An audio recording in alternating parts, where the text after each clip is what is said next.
다들 한국 사시면서 저랑 같은 생각을 하고 사시는 분 많을 거예요.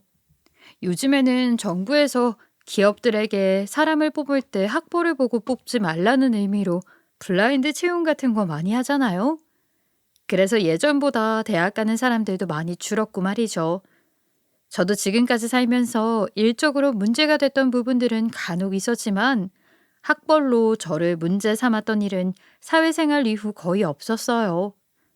그런데 시대가 이런 와중에 시댁까지 와서 학벌로 차별을 당할 것이라 꿈에도 생각하지 못했습니다. 저는 남편과 긴 연애 이후 결혼까지 한 케이스인데 이때만 해도 제가 이런 일을 겪으며 결혼 생활, 시댁 생활을 하게 되리라는 건 정말 몰랐죠. 하지만 사람이 심보를 곱게 써야 한다는 걸 이번에 동서와의 일로 알게 되었습니다. 사람이 착한 마음을 먹지 않으면 어떻게 되는지를 똑똑히 알게 되었거든요. 이 일의 시작은 제가 결혼하고 얼마 안 되었을 무렵이에요. 오붓한 신혼을 즐기고 싶었지만 정말 불행하게도 우리 부부의 결혼 생활의 평온함은 얼마 가지 않았죠. 남편이 회사에서 잘리게 되었거든요. 여보, 있잖아.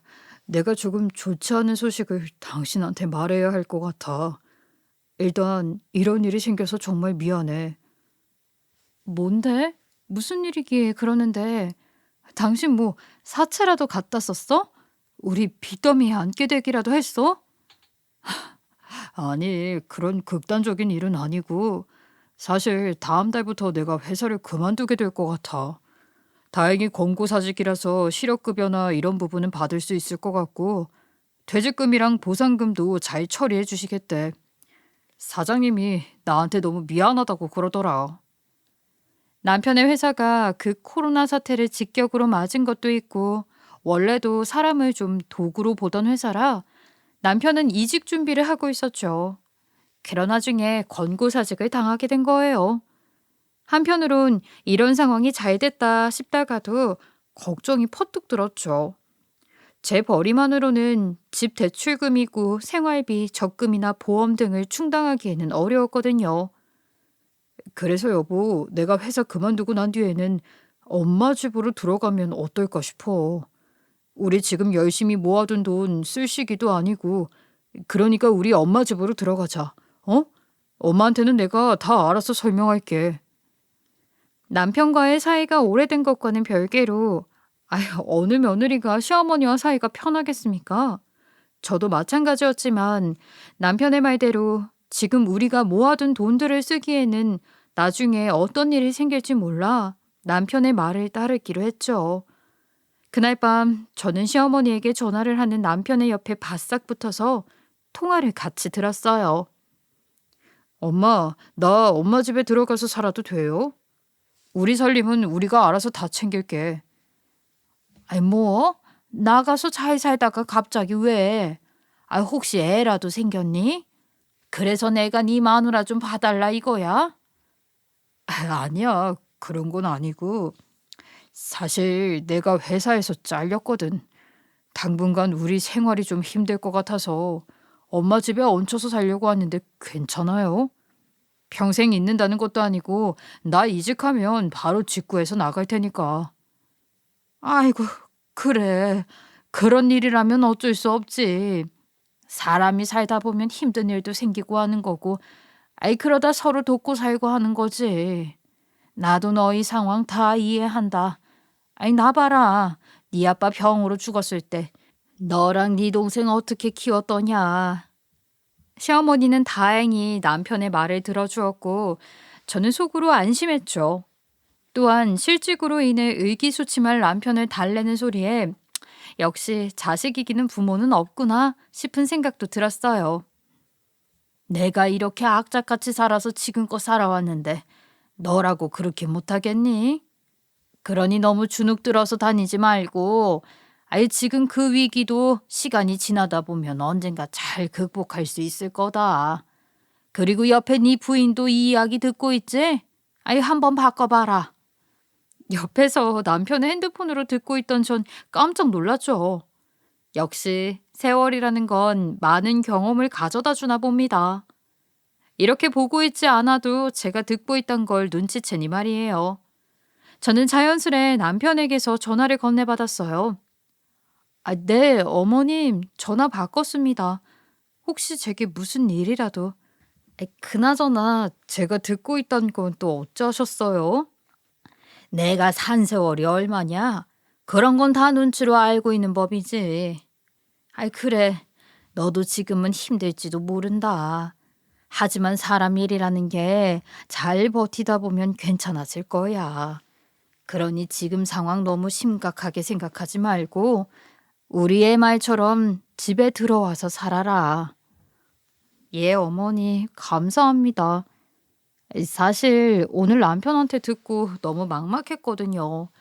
그리고 일이 이렇게 돼서 저희가 너무 죄송해요. 아이, 됐다. 우리 사이에 무슨 인사냐? 아이, 또 집에 들어와서 집안일 굳이 할 필요 없다. 그냥 너 하던 대로 하고 살아. 내 집이니 내일은 내가 알아서 할 테니까.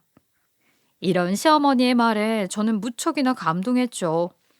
내 자식이라도 갑자기 신세지겠다고 하면 고민이 될 일인데 이런 식으로 환영해 주시니 말이에요. 거기다가 본인의 집을 어렵게 생각하지 말라는 말이 얼마나 제 마음에 와닿던지. 그저 열심히 살라고 응원해주는 모습에 나도 내 자식에게 나중엔 이런 부모가 되어줘야겠다는 생각이 들었어요. 그러나 이런 훈훈한 기운도 오래가지 않았어요. 복병이 있었거든요. 바로 우리 동서. 동서는 우리가 시댁에 들어가서 사는 일이 참 안 이꾸었던가 봐요. 이 동서로 말할 것 같으면 초등학교 선생인데 저도 남편과 연애하던 시절에 몇 번 마주친 적이 있었습니다. 앞서 말했듯이 우리 남편과의 만남이 좀 길었으니 말이에요. 당시 결혼하지 않았던 서방님의 짝인 동서는 꼭 마주칠 수밖에 없던 대상이기도 했죠. 당시에도 동서는 제 눈에 썩 좋은 인상은 아니었어요. 말에서 약간 사람을 아래로 보는 느낌이 들었거든요. 어머, 우리 이제 형님 동서 사이인데 잘 지내봐요. 그런데 형님은 학력이 어떻게 되세요? 이 얘기 들으셨겠지만 전 교대 나오고 지금은 초등학교 교사하고 있습니다. 아, 젊을 때 공부 잘하셨나 봐요. 저는 전문대 나왔고 지금은 그냥 전공 맞춰서 회사 다니고 있어요. 잘 부탁드려요. 앞으로는 함께 지낼 텐데 잘 지내보아요. 아, 전문대 나오셨구나? 네, 알겠습니다. 잘 지내요. 처음 만난 동서는 이런 식으로 뭔가 저랑 친하게 지내고 싶지 않아 보였어요. 저는 서방님을 만나면서 이런 이야기를 했고, 서방님은 동서가 낯가림이 심해서 그런다며 신경 쓰지 말라 했죠. 그렇게 몇 번 마주치면서 낯가림이 심한 동서를 위해 제가 먼저 다가서기 시작했어요. 어차피 결혼하면 잘 지내야 하는 사이이니 지금부터라도 노력하자 싶었죠. 그러나 동서는 생각이 달랐나 봐요. 남편과의 결혼 후에 동서와 한 식구라 생각하며 말을 걸면 냉랭한 분위기가 우리 사이에 흘렀거든요. 한 번은 가족 모임 때 이런 일도 있었죠. 아유, 내가 아주 며느리들을 잘 얻었어. 큰애는 자기 전공 잘 살려서 전문직으로 잘 나가고, 작은 애도 초등학교 교사니 말이야. 내가 아주 뿌듯하다. 둘이 잘 지내야 한다. 그래요, 동서. 이제 우리 한 식구도 되었는데 새로이 인사해요. 앞으로 자매처럼 잘 지냅시다. 어머님 말씀처럼 동서 직업 정말 부러웠어요. 제가 공부 좀 더 잘했다면 동서처럼 아이들 가르치면서 살고 싶었는데 사실 제 꿈도 아이들 가르치는 선생님이었거든요. 그런데 공부가 영. 아유, 부끄러워. 아, 네. 선생님이란 직업이 아무나 하는 건 아니죠. 다른 건 둘째치더라도 대학도 잘 나와야 하고 공부도 뭐 형님 말처럼 정말 잘해야 되니까요. 아무래도 그렇죠. 저랑 달리 동서는 학생 때도 공부 정말 잘했나 보다. 아니, 전 아이들 좋아해서 꼭 선생님이 하고 싶었는데, 아무리 공부해도 안 되더라고요. 어떻게 비법이 뭐예요? 지금이라도 한번 들어보자. 그냥 뭐 머리 차이죠. 임용고 씨는 아시죠? 형님은 임용고시가 얼마나 어려운지 아세요? 그거 아무나 못 붙는 거예요. 나 같은 사람이나 한 번에 붙는 거지. 머리 나쁜 사람들은 절대 통과 못 한다니까요. 형님은 공부머리가 안 되셨다고 하니까 좀 힘드셨겠네요. 참 안타까워요. 그쵸? 말을 왜 저리 하나 싶은 마음도 들었지만 시어머님도 계신 자리라 짜증이나 화난 기색을 보일 수는 없었어요. 그래서 일단 입 밖으로 나오려는 말들을 꾹 참았습니다. 그러자 동서는 내가 아무 말도 못하는 모질이라 생각했는지 신나서 자기 이야기를 시작하더군요. 형님도 어머님도 들어보세요. 제 동기 중에는 임용고시를 3번이나 떨어진 애가 있단 말이에요. 저랑 어떻게 같은 대학에 들어왔는지도 궁금할 정도인데 얼마 전에 만나서는 저보고 어떻게 그 시험 한 번에 붙었냐 물으면서 부럽단 거예요. 본인이 모자란 건 생각도 못하고요. 지금 하는 얘기가 절대 곱게만 느껴지진 않았어요. 은근히 돌려서 마치 저를 무시하는 것 같았으니까요. 형님도 그렇게 생각하지 않으세요? 자기 능력이 부족한 걸 가지고 왜 남한테 부럽다 이런 말을 하는 걸까요? 전 도무지 이해가 가지 않더라고요. 아무튼 그런 일도 있었던 거예요. 우리가 이렇게 서로 얼굴을 마주보며 제대로 이야기 시작한 게 얼마 지나지도 않았는데 왜 그렇게 나를 견제하는지 도저히 이해할 수가 없었어요. 동서가 이렇게 은근히 무시하는 행동을 하니 친하게 지내자던 제 다짐도 서서히 무너지기 시작하는 것 같았죠. 세상 어느 사람이 이렇게 무시당하는 행동을 가만히 보고만 있겠어요? 그래도 일단은 서로 본 지 얼마 되지 않았으니 참기로 하고 넘어간 거예요. 아무튼 이런 동서였는데 우리 부부가 이제 시어머니와 함께 살게 되었다는 소식을 듣자마자 시댁 근처에 있는 카페로 따로 부르더군요. 저는 무슨 일인가 싶은 마음에 일단 동서의 부탁대로 카페로 나갔어요. 무슨 말을 할지 궁금했으니 말이에요. 도착하니 이미 동서는 커피를 시켜서 한 잔 마시고 있더군요. 전 자연스레 동서의 앞에 앉았고 동서는 그런 저를 두 눈 치켜뜨며 바라보았어요. 참, 형님은 자존심도 없어요? 그렇게 어머님 집에 들어가서 살고 싶으셨냐고요? 다짜고짜 지금 제가 시댁에 살게 된 것을 비난하는 동서를 보니 좀 말문이 막히더라고요. 아니, 왜 이러나 싶은 생각도 들었죠. 입이 있으면 말이라도 해보세요. 그리고 아주버님도 그래요. 얼마나 능력이 없었으면 직장에서 잘려가지고 지금 일을 이 지경으로 만들어요? 형님은 그런 남편도 남편감이라고 골라서 결혼한 거예요? 정말 안목도 형편없네요.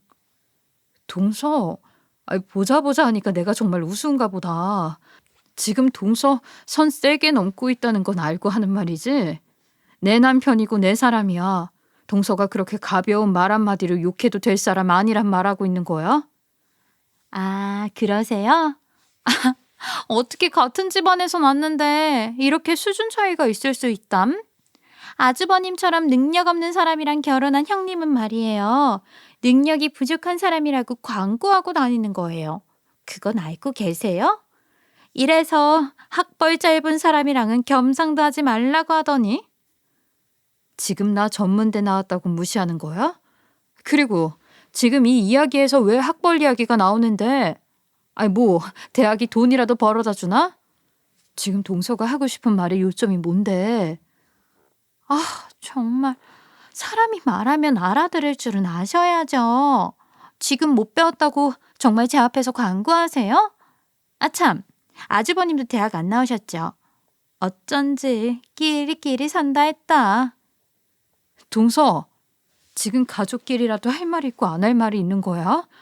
듣자니 아까부터 자꾸 학벌 하는데 그 학벌이 세상의 모든 걸 정해다 주지는 않는다는 거 동서도 잘 알 텐데. 당장 방금 한 말 나랑 내 남편에게 사과해 줬으면 좋겠어. 제가 조용히 어르듯이 말하다가 마지막 말에는 동서의 말에 참지 못하고 큰 액션을 취하자 동서도 화가 났다는 걸 어필하고 싶은지 벌떡 일어서서 말하더군요. 참나, 지금 꼴에 형님이라고 센 척하세요? 아주 동네방네 멍청해서 대학 못 갔다고 자랑하고 다니시죠? 그러니까 그렇게 시댁에 빌붙어서 사는 거지. 지금 시댁 들어가서 사는 것도 다 능력 부족이니 어머님 재산이라도 더 받아보자 싶어서 들어간 거 아니에요? 전 동서의 말에 속으로 야 소리가 나올 뻔한 걸 겨우 참고 동서를 쳐다봤어요. 동서도 성격이 있으니 절대 지진 않았죠. 하지만 저도 욱하는 성질이 좀 있어서 그런 동서의 모습을 보니 당장이라도 이 머리채를 휘어잡고 흔들어 제끼고 싶더라고요. 그렇다고 저보다 어린 동서를 그렇게 할 순 없으니 참았습니다. 저도 경우가 있는 사람이라 성질이 난다고 다 풀면서 다니는 사람은 아니거든요. 내가 무슨 재산을 탐낸다고 이러는 거야?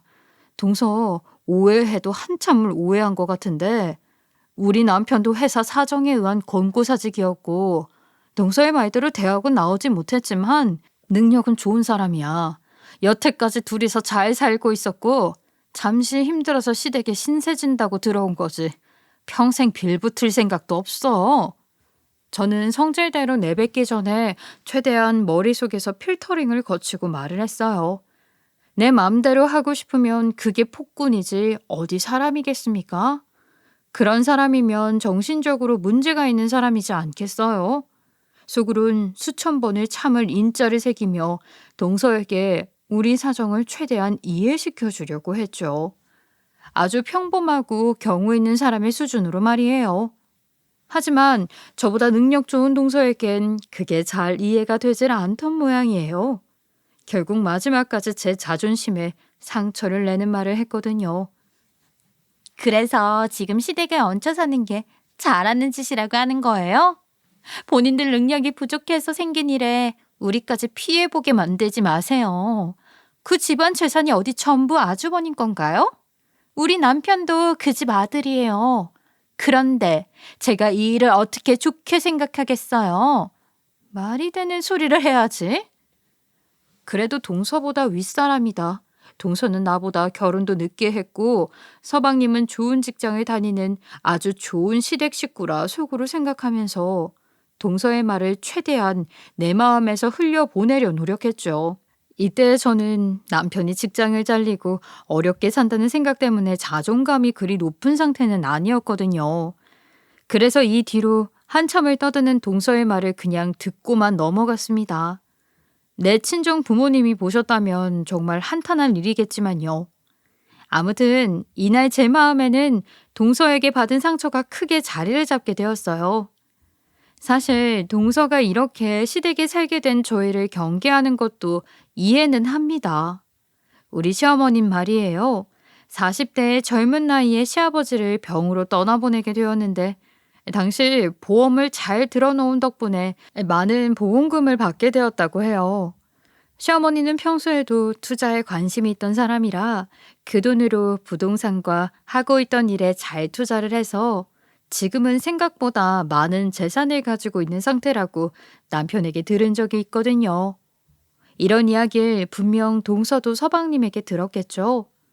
그러니 지금 갑작스럽게 시모의 옆에서 시댁에 얹혀 살게 된 제가 못마땅할지도 모릅니다. 동서는 결혼 초기엔 정말 사람이 눈에 보일 정도로 투명했어요. 능력과 학벌에 따라서 사람을 차별하는 것이 노력하지 않아도 보였을 정도니 말이에요. 그건 분명 저와 시어머니 둘에게 모두 해당되는 일이었는데 어느 기점으로 동서의 행동이 눈에 띄게 변했습니다. 그 예로 제가 시댁에 살기 전에 있었던 일이 있었어요. 그날은 시어머니, 저 동서 이렇게 시댁 여자들만 모여서 쇼핑을 하던 날이었는데요. 얘야, 이 옷 정말 예쁘지 않니? 그네 너한테 딱 어울릴 것 같구나. 아이 어때? 마음에 들면 내가 하나 사주마. 어머님도 참 제가 이렇게 비싼 옷을 입고 어딜 다니겠어요. 회사에 나가도 근무복이 따로 있어서 이 옷 사도 장롱 안에 썩기만 할 거예요. 그러니 그냥 가요. 예?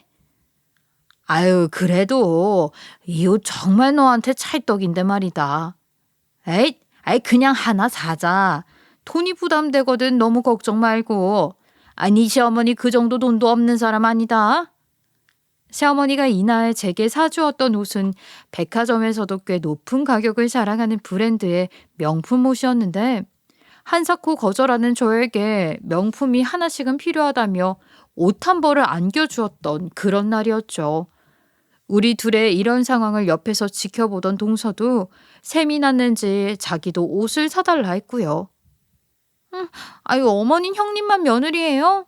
저도 어머님 며느리인데 왜 제 옷은 사주지 않으세요? 아이고, 작은 애가 큰 애만 신경 쓰니 삐졌나 보구나.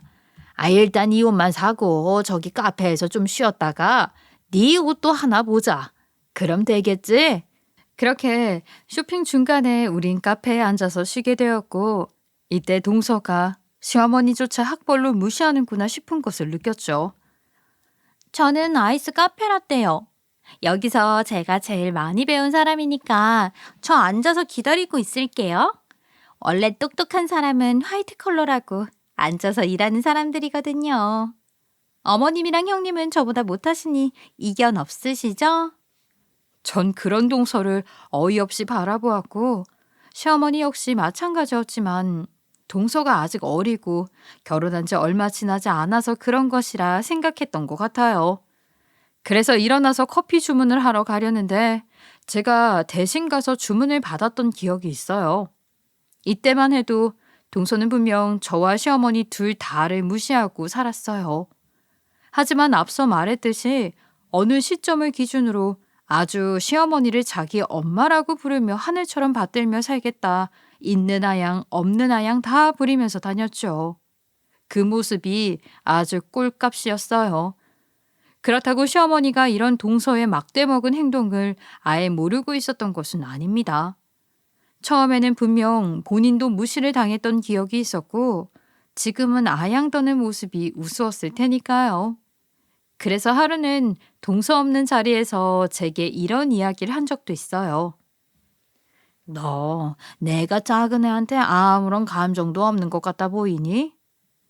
뜬금없이 이렇게 물어보니 저는 아무 말도 못하고 그저 멀뚱멀뚱 시어머니를 바라보고 있었죠. 그러자 시어머니는 피식 웃으면서 말하는 겁니다. 사람이라는 게 다 때가 있는 법이다. 난 지금 그 때를 기다리고 있는 거야. 작은 앤 내가 이렇게 벼르고 있단 사실도 눈치채지 못했겠지. 아무튼 큰 애 너라서 내가 이렇게 미리 말해주고 있는 거다. 어디 가서 내가 이런 말 했다는 거 말하고 다니지 말고. 갑작스럽게 동서의 일을 벼르고 있다고 말을 하니 지금까지 버릇없었던 행동들을 어느 날 혼을 내서라도 잡겠다는 말을 하는 줄 알았죠. 시어머니의 이 말이 담고 있던 말의 의미를 훗날 알게 될 줄은 모르고 말이에요. 아무튼 사건은 갑작스럽게 생겼어요. 그것도 말도 많고 탈도 많은 동서의 생일날에 말이죠. 결혼 초반과 다르게 지금은 대면대면한 사이가 된 동서였지만 전 그래도 가족이라는 생각으로 생일은 챙겨주자 싶어서 큰맘 먹고 없는 살림에 그래도 백화점 상품권을 구매해서 갔습니다. 잘나신 동서 마음에는 썩 들지 않는 선물일지도 모르겠지만 적은 돈이라도 도움이 되었으면 하는 마음에 말이죠. 그러나 제가 헛짓을 했던 거예요. 동서의 반응이 참 사람인가 싶었거든요. 형님, 아무리 우리 사이가 썩 좋지 않다고 해도 이걸 생일 선물이라고 챙겨오신 거예요? 꼴랑 10만 원? 이걸 누구 코에 붙여? 동서, 진짜 내가 많이 참는 거 알아? 나 그래도 동서 한 식구라고 생각해서 챙겨주려고 열심히 아껴서 준비한 거야. 내 상황 알면서 그 정도 마련한 것도 감사하게 생각해주면 안 돼? 동서, 그것밖에 안 되는 사람이니? 이거 10만 원 먹고 떨어져라? 그게 형님이 가족을 챙기는 방법인가 봐요. 이래서 사람이 잘 배우고 살아야 한다니까. 제가 초등교사니까 하는 말인데 요즘 체벌 다시 부활해야 한다고 생각해요. 왜? 바로 이런 상황을 다른 사람이 겪지 않게끔 가르쳐야 하니까.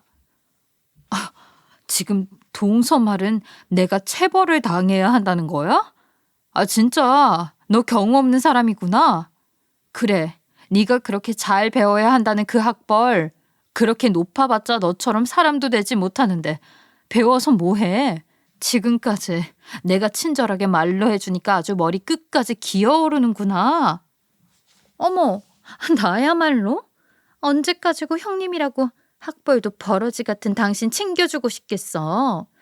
나 밖에서 당신 형님이라는 말하기 창피해서 못해. 전문대 겨우 나와서 일하면서 다니는 주제에. 그리고 형님 밖에 가서 이런 식으로 선물하고 다니면 욕밖에 못 들어요. 아시겠어요? 나 지금까지 사람들이랑 잘 만나고 있고 동서 걱정하는 일은 전혀 없이 살아왔거든. 어디서 자꾸 훈수짓 하려고 들어. 나는 나 알아서 잘할 테니까 동서는 동서 알아서 잘해. 이러니까 내가 말을 아낄 수 없는 거 아니에요? 염치 없는 놈들이나 학벌 짧아서 말귀 못 알아먹는 사람들은 진짜 말로는 안 된다니까. 이렇게 말로만 하려니까 못 알아듣지. 매가 약이야, 약. 지금 이렇게 동서와 내가 싸우고 있는 곳은 다름 아닌 시댁이었습니다. 이날은 동서 생일이라고 다 같이 시댁에 모여서 식사라도 하자고 한 자리였거든요. 식사를 다 하고 난 뒤에 후식을 준비한다고 주방에서 잠시 둘이 있게 된 순간 동서가 이렇게 저를 잡아먹을 듯이 달려드니 저도 도저히 참고만 있을 수는 없었죠. 이판사판이 돼서 욕을 듣는 한이 있더라도 동서의 못된 버릇을 고쳐주고 싶었어요. 평소 언성을 높이는 일이 없었던 제 커진 목소리를 들은 남편이 주방 입구에서 동서와 제가 하는 말을 다 들었는지 얼굴이 시뻘겋게 물들어서 들어와서 동서에게 따지기 시작했죠. 아이고, 재수씨, 해도 너무하는 거 아니에요? 저번에도 우리 부인한테 뭐라고 했다면서요. 그 잘난 학벌 가지고요. 그래요. 재수씨 말처럼 나 대학도 못 나온 사람이다. 그리고 지금은 직장도 없어요. 그런데 그게 왜 내가 재수씨한테 피해준 일이라도 있어요? 있냐고요? 저는 남편이 그렇게 화난 모습은 난생 처음이었어요. 그 긴 시간을 알면서도 이 사람에게 이런 면모가 있었나 싶을 정도로 처음 본 모습에 깜짝 놀랐죠. 놀란 것은 저뿐이 아닌지 동서도 갑자기 등장한 남편이 이런 말을 하자 얼어서 아무것도 못하고 벙한 표정으로 서 있더군요. 그때였어요. 이 소란을 눈치챈 시어머니가 등장한 것은. 시어머니는 주방에 무시무시한 표정을 하곤 들어왔죠. 지금 너희들 여기서 무슨 짓을 하는 게야? 너희들이 지금 어른 앞에서 정신머리가 없구나. 거기 첫째, 아무리 네 아내가 무례한 말을 들었다고 해서 가족인 사람에게 그런 식으로 몰아붙이는 건 경우가 없는 일이다. 너 사과해라. 시어머니의 말에 남편은 화가 가라앉지 않았지만 작은 목소리로 재수씨 미안합니다 하고 씩씩거리며 말했어요. 그 모습을 본 시어머니도 고개를 끄덕이며 다음 타겟으로는 저를 보았죠. 그리고는 제게도 한마디 했어요. 큰애 너도 잘한 거 없다. 아무리 험한 말을 들었기로써 여긴 네가 모시는 우더른이 사는 곳이야. 게다가 지금은 너희들도 이 집에 함께 살고 있지. 그런데 이렇게 큰 소란을 부리다니? 이게 무슨 짓이야? 너도 잠자코 저기서 반성이라도 하고 있어라. 시어머니의 말이 100번 옳았기에 저는 아무 말도 하지 못하고 그대로 남편 옆에 서서 축 처진 모습으로 있었어요. 그리고 이 모든 사단의 원흉인 동서를 보고 시어머니는 눈에 보이게 표정이 굳혀졌습니다. 작은애, 너 밖에서 듣자 하니 아주 되바라진 말을 하더구나. 네가 지금 내 집에서 그것도 내가 있는 공간에서 감히 학벌을 논해? 그래. 나 초등학교도 제대로 마치지 못해서 검정고시로 겨우 졸업장 딴 사람이다. 그게 너한테 피해라도 준 적이 있니? 내가 무식해서 너한테 준 피해라도 있느냔 말이야. 시어머니의 말에 동서는 할 말이 많은 표정을 했지만 입을 굳게 닫은 채로 손만 바들바들 떨면서 서 있더군요. 그러자 시어머니도 말을 계속 이어갔어요. 네가 큰애한테 하는 말버릇이랑 행동 모두 내가 모를 줄 알았냐? 안 그래도 내가 한마디 하려고 벼르고 있었다. 그래도 오늘은 네 생일이기도 해서 그냥 넘어가려고 했더니 아주 도가 지나치더구나. 아무리 너보다 못 벌고 못 살아도 네 윗어른이다. 그런 사람한테 큰 소리로 아주 대단하구나 대단해. 어머님, 왜 자꾸 저만 가지고 이러세요? 제가 틀린 말 한 적 없다고 생각해요. 형님이 이렇게 시댁의 기생충처럼 사는 것도 전 마음에 안 들고요. 저한테 이런 식으로 차별하는 어머님도 정말 너무하세요. 당신도 한마디 거들어봐요. 내 말 맞잖아. 밖에는 이 소란을 다 듣고도 모른 척했던 서방님이 마지막으로 들어오고 있었죠. 동서는 그제야 자기도 편을 찾았다는 듯이 서방님에게 도움을 요청했지만 서방님은 그런 동서를 모른 척했습니다. 그러자 시어머니는 더욱 굳어진 표정으로 동서에게 말했어요. 넌 정말 사람도 못됐구나. 그네 말처럼 말이다. 여긴 너랑 큰애 둘이서 만난 자리가 아니다. 온 식구가 너 하나 축하하겠다고 모인 자리야. 그런데 겁도 없이 그딴 소리를 내뱉어? 오냐, 이번 기회에 내가 작은 애 너 지금까지 어떤 잘못을 했는지 똑똑히 알려주마. 단호한 목소리의 시어머니는 지금껏 제가 상상하지도 못했던 일들을 말하기 시작했어요. 그것도 사람이라면 정말 할 수 없는 일인데 그걸 동서가 했다니 믿기지가 않았죠. 저라면 미안해서라도 시댁에 발을 들이지 못할 일을 하고도 동서는 눈도 깜짝 안 하고 지금까지 자기 집과 시댁을 오갔던 겁니다. 내가 둘째에게 들었다. 네가 우리 둘째? 아니, 정씨 집안 손주를 낳아준다며 돈을 달라고 했다며? 그것도 네가 애를 가졌다고 둘째를 속이면서 말이야. 어떻게 애를 가지고 그럴 수가 있냐? 사람이 어떻게 지 자식을 가지고 돈 거래를 할 수가 있어? 시어머니가 꺼낸 첫 번째 동서가 저지른 일, 그건 저는 상상도 할 수 없었던 일이었어요. 저와 남편은 아직 시기가 좋지 않다고 아이를 만들기를 꺼려하고 있었는데 그 와중에 서방님과 동서는 손주를 가지고 서로 딜을 했던 거예요. 이게 말로만 듣던 대리모도 아니고 어찌 자식으로 거래를 할 생각을 했는지 저는 점점 동서가 사람으로 보이지도 않더군요. 내가 너 그렇게 해가지고 장난칠 때도 그냥 넘어갔다. 내 아들도 그런 거짓말을 한 너를 용서했어. 너 그때 산부인과 진료랑 산정 관리한다고 나한테 얼마를 뜯어갔는진 기억하고 있냐? 내 아들이 달라 해서 그게 내 아들 뜻이라 내가 믿었을 것 같아. 넌 내가 정말로 바본 줄 아는구나. 어머님, 그게 아니라 그땐 정말 제 뱃속에 아이가 있었어요. 저 사람과의 제 아이요. 그런데 제가 자궁이 약한 바람에 그만. 시끄럽다. 나도 다 알아봤으니 더 이상 네 죄를 여기서 더 추가할 생각 마라. 그리고 그 돈 네가 어떻게 썼는지 내가 정말 모를 줄 알았어?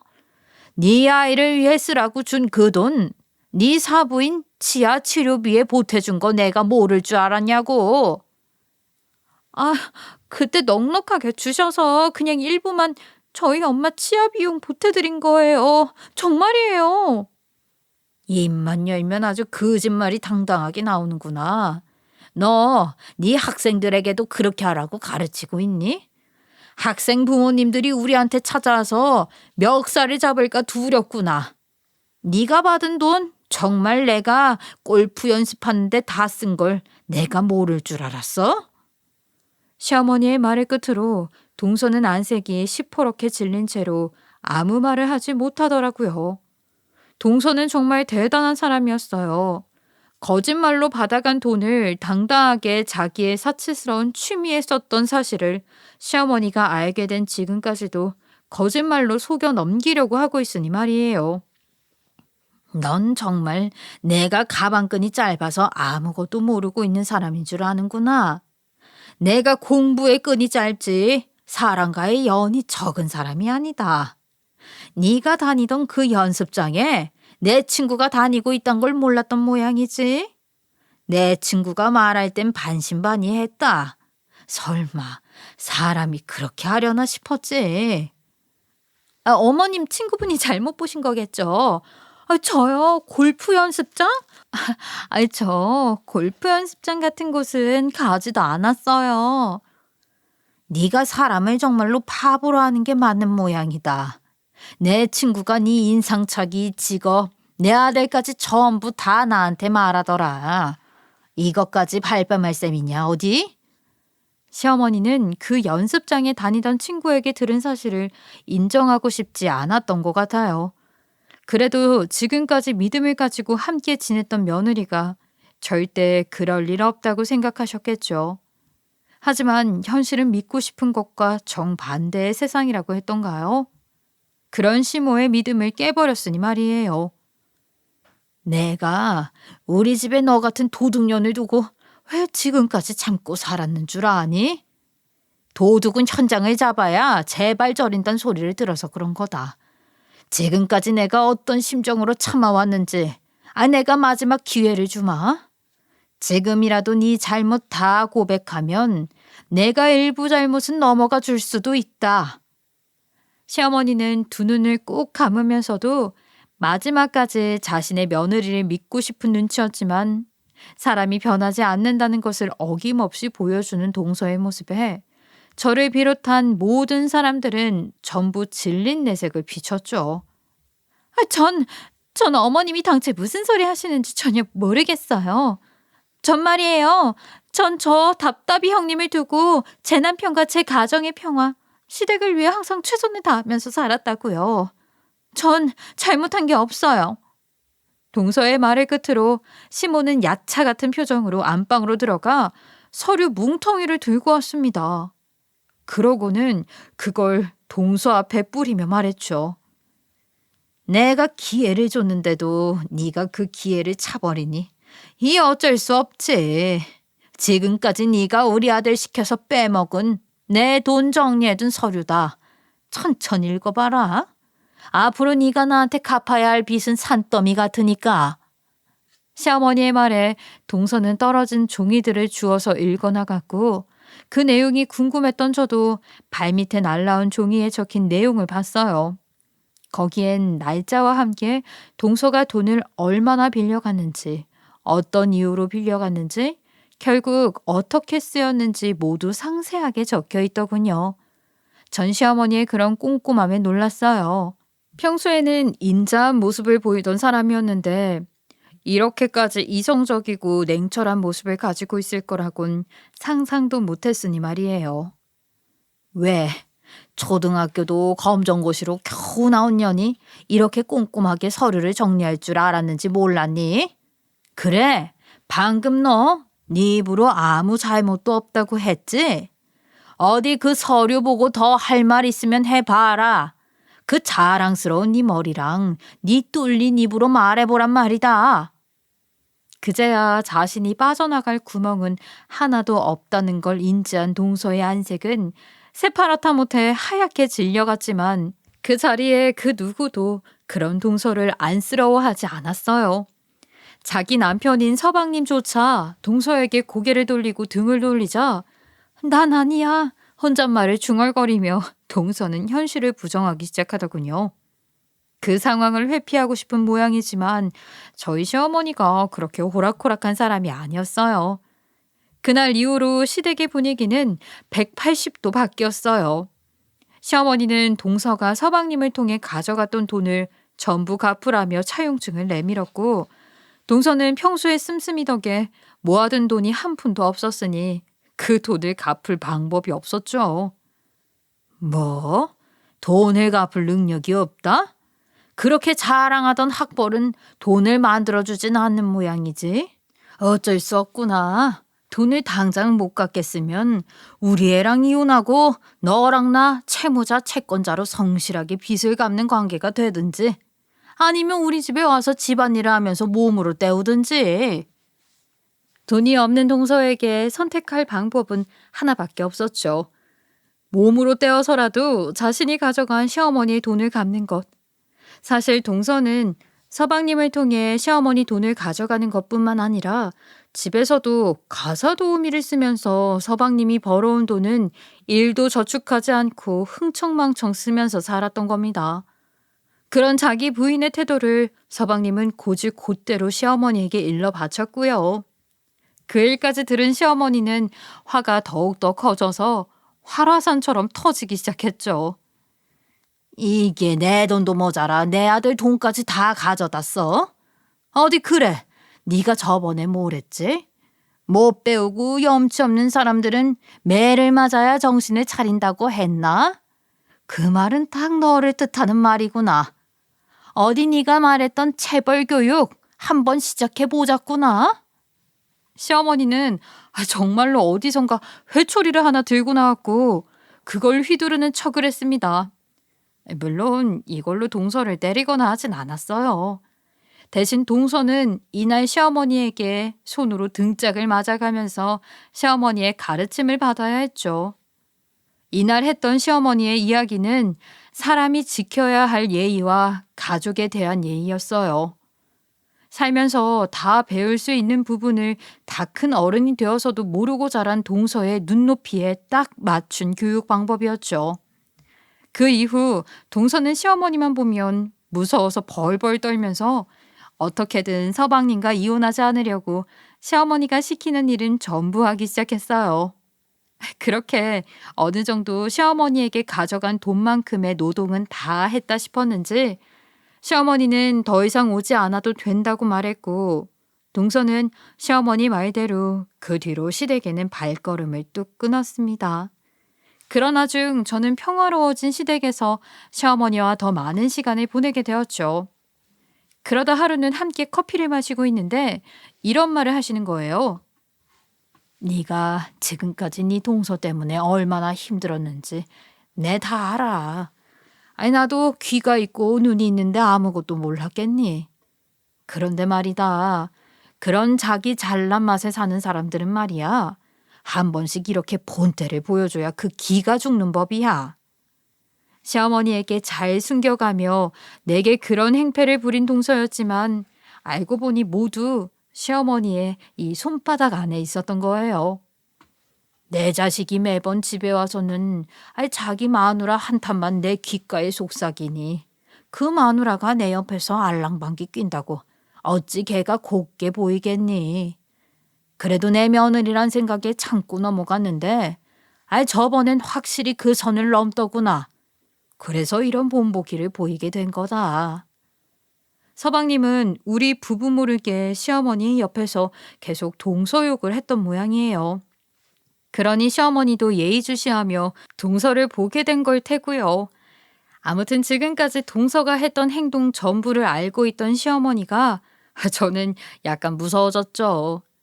하지만 다음에 한 말로 제 마음에서 그 무서움의 씨앗은 싹 사라졌어요.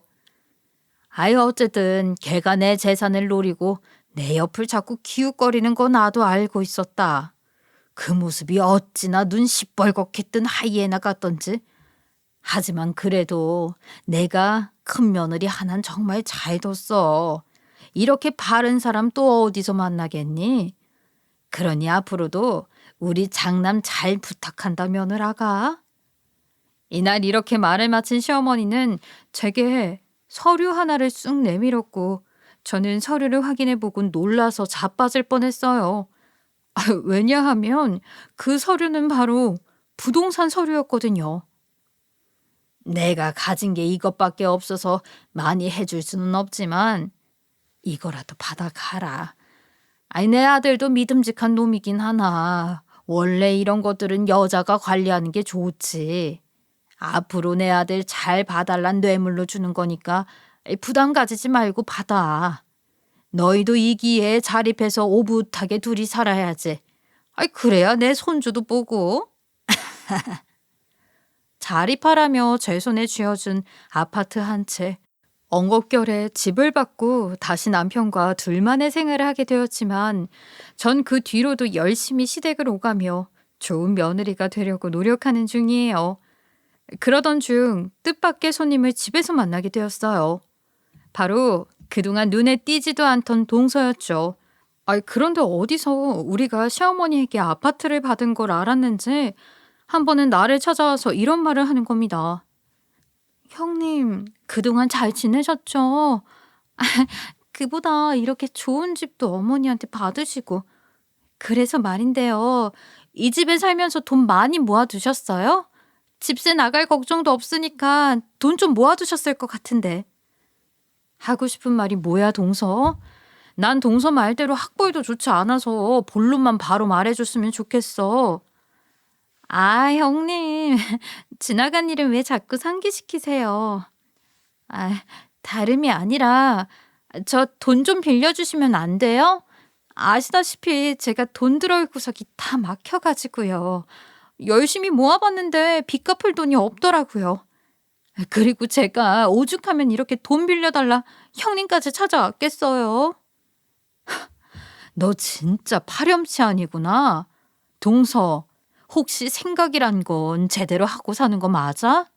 그리고 동서 말에 따라서 학벌도 나보다 높은 사람이 나보다 돈 더 잘 벌 거 아니야. 그럼 그 돈으로 네 빚 갚으면 되겠네.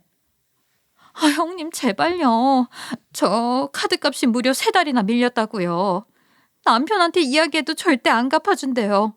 나 신용불량자 돼서 자기랑 이혼하든 알아서 사채라도 빌려 쓰든 알아서 하라는데 어떡해요.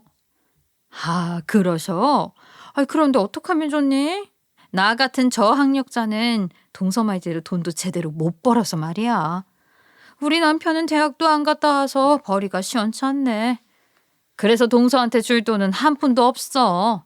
이렇게 자신을 무시하는 저에게 아랑곳하지 않고 동서는 무릎까지 꿇으며 제발 돈을 빌려달라고 했어요. 하지만 전 그럴 의리도 없었기에 동서에게 절대 돈을 빌려주지 않았죠. 동서는 그 길로 돌아갔고 얼마 뒤엔 서방님과의 이혼 이야기가 오간다는 소리를 들었어요. 내가 진짜 빈말이 아니라 나 부인을 너무 잘 만난 것 같아. 내가 당신 아니었으면 이렇게 잘 살고 있을까 싶다 정말. 갑자기 왜 나부셔? 뭐 용돈이라도 더 챙겨달라고? 안 돼. 당신 이번 달엔 용돈 많이 받아갔잖아. 내가 맨날 당신한테 용돈 달라고 하는 사람이야. 동서 말이야, 동서. 결국 동생이랑 이혼 소리가 나오는 모양이더라고. 나 그렇게 끔찍한 사람은 살면서 처음이야. 어쩜 사람이 그렇게 거짓투성으로 사는지. 나중에 밝혀진 바로는 동서에겐 그 밖에도 많은 것들이 거짓이었던 거예요. 결혼 전부터 빚이 아주 상당했다네요. 부자인 척, 여유 있는 척 하는 삶 자체 모두 거짓이었던 겁니다.